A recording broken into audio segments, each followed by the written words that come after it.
اللہ تعالیٰ اپنے معاملات میں بہت سخت ہے میرے بھائیوں، اللہ کو سیریس لینے کی ضرورت ہے۔ ظاہر ہے اس کائنات کی ایک ہی حقیقت ہے، وہ اللہ ہے، اگر اس کو کوئی سیریس نہیں لیتا تو اللہ تعالیٰ کے لیے کیا ہے؟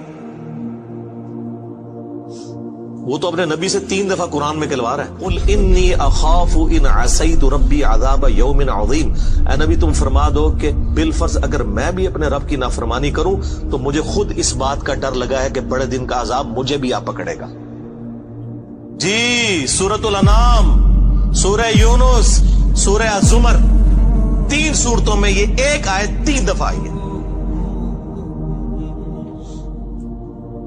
آپ مجھے بتائیں جو آپ کو کہتے ہیں جناب ہم بخشوا لیں گے، ہم اپنے مریدوں کو لے جائیں گے، اور تو انہوں کھنگن نہیں دینا کسی نے ہوتے،